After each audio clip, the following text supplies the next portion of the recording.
Friends, welcome to Rajved astrology. मैं उमेश पटेल आप सभी का हार्दिक स्वागत करता हूं। आज हम ज्योतिष सीखने के चैनल को आगे बढ़ाते हुए अष्टकूट मिलन के अंदर पहला नंबर जो है वर्ण, उसके बारे में हम आज बात करेंगे। मैं पूरा इसके अंदर आपको डिटेल में समझाऊंगा।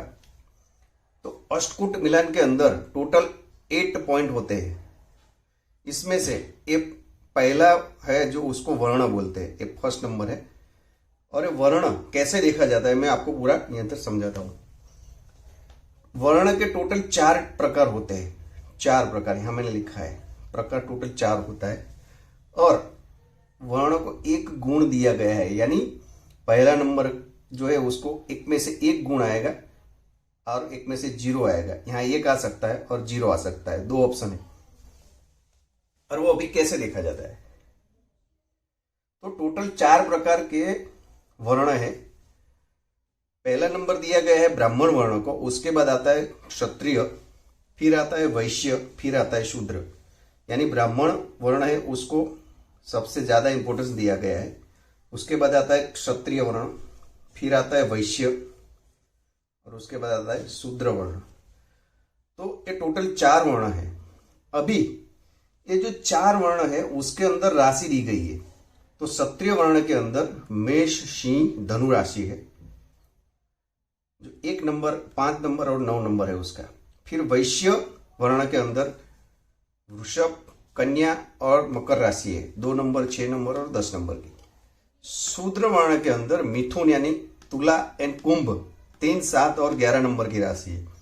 ब्राह्मण वर्ण के अंदर कर्क, वृश्चिक और मीन यानी 4, 8 और 12 नंबर की राशि है।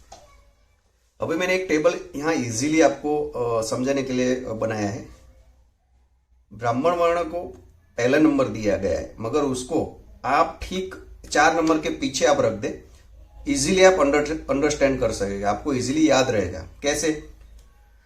तो यहां से आपको जाना है 1, 2, 3, 4, फिर यहां से स्टार्ट होगा 5, 6, 7, 8, फिर यहां से स्टार्ट होगा 9, 10, 11, 12। तो 12 जो राशि है टोटल, ये 4 वर्ण के अंदर यहां हो जाएगी। तो आपको याद रखने की भी जरूरत नहीं पड़ेगी। यानी देखो यहाँ पर एक नंबर आया, 2 नंबर, 3 और 4, फिर से यहां से 5 से स्टार्ट हुआ, फिर 8, फिर यहां 9 से स्टार्ट हुआ, यानी 12 हो गई। तो यहां से आपको पता चल गया 1, 5 और 9 एक क्षत्रिय के अंदर आता है। तो 2, 6 और 10 वैश्य में आता है, 3, 7 और 11 शूद्र वर्ण में आता है, और ब्राह्मण वर्ण के अंदर 4, 8 और 12 आता है। तो इजीली आपको अंडरस्टैंड के लिए मैंने एक टेबल यहां बनाया, तो आपको इजीली यहां से पता चलेगा। अभी वर्ण को देखते कैसे है आपको मैं बता दूं। एक दूसरा टेबल है यहां पे, जो मिलान के लिए कैसे देखा जाता है। यहां पे मिलान कैसे करते हैं। ये जो है ये युवक का है, यहां पे मैंने लिखा है युवक, और ये युवती का है। ये जो है युवती का है और ये जो है युवक का है, ये पूरा।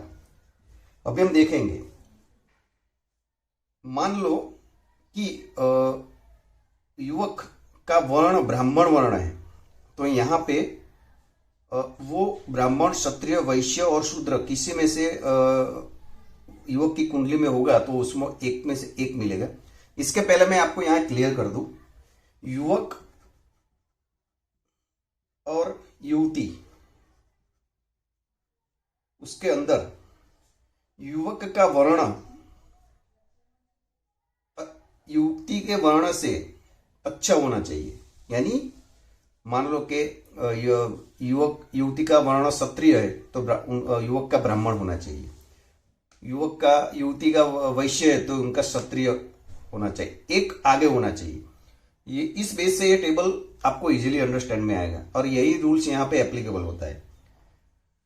युवक का वर्ण युवती के वर्ण से अच्छा होना चाहिए, ये एक सिंपल लॉजिक यहाँ पे होता है। तो मान लो कि युवक का वर्ण यहाँ पे है ब्राह्मण वर्ण है, तो क्या हुआ, उसके बाद आता है क्षत्रिय, युवक का है, युवती का है, ये युवक का है। क्षत्रिय, वैश्य और शूद्र, ये ब्राह्मण वर्ण का युवक ब्राह्मण वर्ण से शादी करता है, तो उसको एक गुण मिलेगा अष्टकूट मिलन में, कुंडली मिलन में। क्षत्रिय से करेगा तो ये क्या हुआ, ब्राह्मण से एक स्टेप नीचे आ गया, तो भी एक मिलेगा। वैश्य ब्राह्मण से नीचे, उसको भी एक मिलेगा, यहां भी एक मिलेगा। अभी हम बात करते हैं, मान लो कि युवक का क्षत्रिय वर्ण है, तो क्षत्रिय वर्ण है, तो यहां आप देख सकते हो कि वो क्षत्रिय के अंदर वर्ण की लड़की के साथ शादी कर सकता है, वैश्य के साथ शादी कर सकता है, शूद्र के साथ कर सकता है, मगर ब्राह्मण वर्ण की लड़की के साथ शादी नहीं कर सकता। क्यों? क्योंकि युवक का क्षत्रिय है और युवती का ब्राह्मण हो गया, तो ब्राह्मण का वर्ण युवक की युवती से ज्यादा हो गया, अच्छा हो गया, इसलिए यहां पे उनको 0 मार्क्स मिलेगा। दूसरी आगे एक एग्जांपल देता हूं। मान लो कि युवक का वर्ण है वैश्य, तो वो वैश्य वर्ण की लड़की के साथ शादी कर सकता है और शूद्र की कर सकता है, मगर क्षत्रिय और ब्राह्मण वर्ण के साथ शादी नहीं कर सकते, क्योंकि यहाँ पे उनका मार्क्स 0 हो जाएगा। शादी नहीं कर सकते यानी वहां पे उसका परिहार भी है, मैं आपको समझा रहा हूं, अभी एक एग्जांपल दे रहा हूं यहाँ पे। इसके बाद आता है शूद्र। तो शूद्र के अंदर युवक का वर्ण शूद्र है, तो शूद्र वर्ण की लड़की के लिए कुंडली यहाँ पे मैच हो सकती है। यहाँ पे वो वैश्य, क्षत्रिय और ब्राह्मण जो वर्ण होगा युवती का, तो यहाँ पे उसको 0 मार्क्स मिलेंगे। यहाँ पे तो मैंने पूरा आपको टेबल समझाया है यहाँ पे। तो ये टेबल से देखा जाता है कि कौन सा वर्ण है और कौन से वर्ण से कितना मार्क्स मिलता है। यहाँ पे मित्रों उनका परिहार भी होता है। परिहार मीन्स के मान लो कि उसमें 0 मार्क्स आता है, 0 मार्क्स आता है तो फिर उसका जो राशि होता है, दोनों की राशि सेम राशि है तो उनका वर्ण का परिहार हो जाता है। दूसरा है कि उनका नक्षत्र भी इसके अंदर देखा जाता है। तो ऐसे पूरा टेबल से हमको पता चलता है कि वर्ण के अंदर कितने मार्क्स हमको मिलते हैं और 1 मार्क्स आता है या 0 मार्क्स आता है, ये पूरा यहाँ से हमको पता चलता है।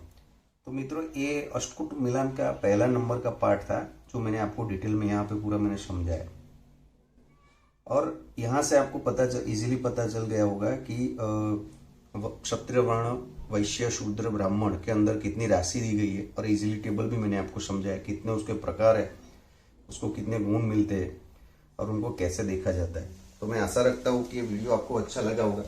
अच्छा लगा है तो उसको लाइक करना, शेयर करना और सब्सक्राइब करना। आभार।